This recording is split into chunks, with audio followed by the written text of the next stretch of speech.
महावीर ज्ञान के दीप जले इस चैनल में आप सबका तहे दिल से स्वागत है। समस्त देशवासियों को नव वर्ष की हार्दिक शुभकामनाएं। भाइयों, मित्रों, दोस्तों, वृत्तियों के भाव और अभाव आने और जाने दोनों को आप जानते हैं। आप में ना वृत्ति का भाव है ना अभाव है। नफा और नुकसान में फर्क है, पर आपके ज्ञान में क्या फर्क है? ज्ञान तो एक ही है। उस ज्ञान में आप स्थित रहो तो तत्व की प्राप्ति हो जाएगी।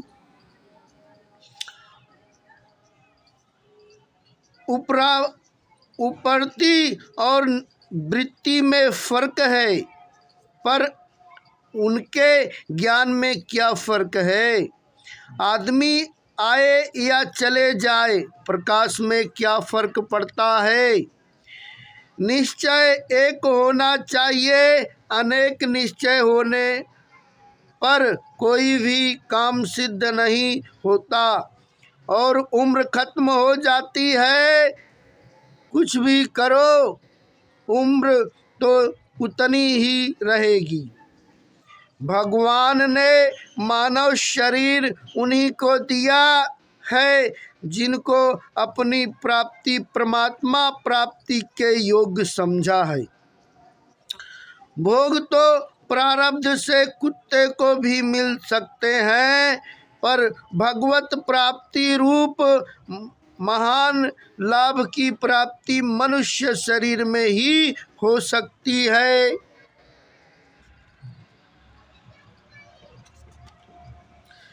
जैसे यह पंडाल सत्संग के लिए है, रहने के लिए नहीं है, ऐसे ही यह मनुष्य शरीर रहने की जगह है ही नहीं। यहाँ रहने की रिवाज ही नहीं है। खास बात है, अपने आप को भगवान का मान लें।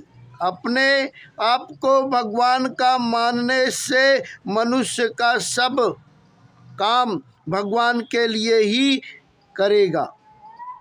वह संसार का काम कर्तव्य रूप से करेगा, उसका व्यवहार भी परमार्थ हो जाएगा। परंतु अनेकों संसार का मानने से परमार्थ का काम भी व्यवहार के लिए सकाम भाव से होगा। भगवत प्राप्ति चाहने वालों के लिए एक खास बात बताई जाती है। भेदी गुरु ढूंढो भाइयों, आत्मा और परमात्मा का जो ज्ञान करा सके। सभी प्राणियों के भीतर भगवान विराजमान है। माया मतः विंदः सर्व जगत व्योक्त मूर्तिनः। सब भगवान के मंदिर हैं। कोई 2 खम्भों वाला है, कोई 4 खम्भों वाला। माया मत मिंदः सर्वम। यह भगवान ने अपना पता बताया है। अगर पता जान ले तो फिर भगवान छिपते नहीं। यो मां पश्यन्ति सर्वार्थ सर्व च मयि पश्यन्ति ही तस्याह न प्रणयस्यामि स च मे न प्रणयस्ति ही। जो भक्त में मुझे देखता है और मुझ में सबको देखता है, उसके लिए मैं अदृश्य नहीं होता और वह मेरे लिए अदृश्य नहीं होता। इसलिए सब में भगवान को देख कर मस्त होते रहो।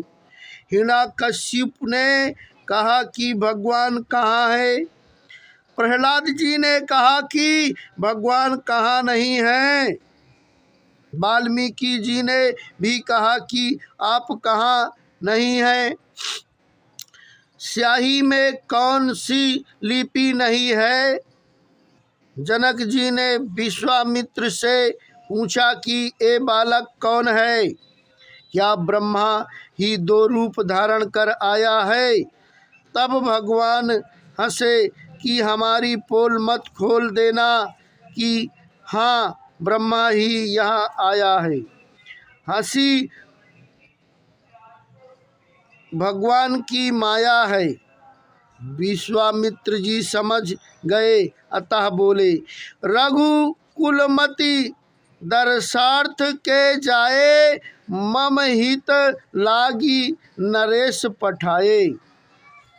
परमात्मा स्वतः सिद्ध है, संसार बनावटी है, करना भी अनित्य है और उससे प्राप्त होने वाला फल भी अनित्य है। स्वतः सिद्ध तत्व में कुछ करना नहीं है, अपना होनापन स्वतः सिद्ध है। सहज अवस्था स्वतः सिद्ध है, स्वतः सिद्ध तत्वों को प्राप्त करना ही मुक्ति है। भीतर की लगन का नाम भजन है।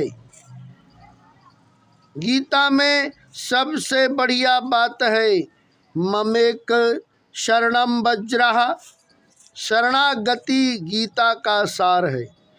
अगर आप अपना कल्याण चाहते हैं तो सच्चे हृदय से भगवान यानी कि पूरे गुरु सतगुरु की शरण हो जाए।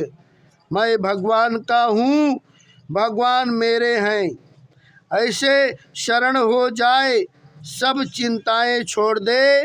विवाह होने पर कन्या चिंता नहीं करती, फिर रोटी कपड़ा कौन देगा। पति तो मर भी सकता है, साधु सन्यासी भी हो सकता है, त्याग भी कर सकता है, पर भगवान में ये तीनों ही बातें नहीं हैं। भगवान के साथ हमारा सदा से संबंध है।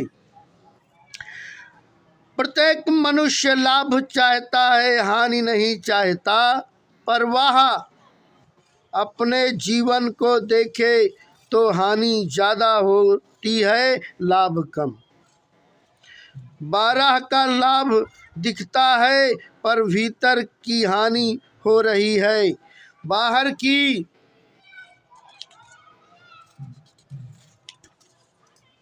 चीज साथ चलेगी नहीं, भीतर की चीज साथ चलेगी। धन कमाने में झूठ कपट ठगी आदि करने से जितनी हानि होती है उतने रुपए नहीं आते। जितने रुपए आते हैं वह सब आपके काम नहीं आते। नहीं असत्य सम पातक कुंजा, गिरि सम होय की कोटिक गुंजा। लाभ तिल की तरह और पाप पहाड़ की तरह होता है। भजन ध्यान सत्संग आदि तल्लीन होकर नहीं करते, पर पाप तल्लीन होकर करते हैं, फिर लाभ कैसे होगा। जहाँ लाभ होता ना दिखे वह सच्चा साधक टिक नहीं सकता। काम क्रोध लोभ आदि दोष कम हुए हैं, अशांति कम हुई है तो समझे कि लाभ हुआ है। भोग और संग्रह में ज़्यादा मन लगाता है तो समझे कि हानि हुई है। रुपयों के संग्रह से कोई लाभ नहीं है, रुपए खुद कमा नहीं आते, प्रत्येक प्रयुक्त खर्च करने से कम आते हैं। आपके काम खर्च आएगा, रुपया नहीं। रुपया काम की चीज़ नहीं है, खर्चा काम की चीज़ है। रुपयों से रद्दी कोई चीज़ नहीं है। जीवन का निर्वाह 4 चीज़ों से होता है, अन्न जल वस्त्र और मकान। रुपया खर्च करने के लिए ही है, पर मनुष्य लोभ के वशीभूत होकर रुपयों का संग्रह करता है, खर्च नहीं। ज़्यादा संग्रह से केवल अभिमान बढ़ेगा। समृद्ध मूल सुप्रदा नाना सकल शोकदायक अभिमाना। धन अभिमान आदमी सत्संग में नहीं आ सकता। विचार कर आपके खजाने में दया, क्षमा, उदारता, त्याग आदि जमा हुए हैं कि नहीं। यह खजाना पूरा आपके साथ चलेगा।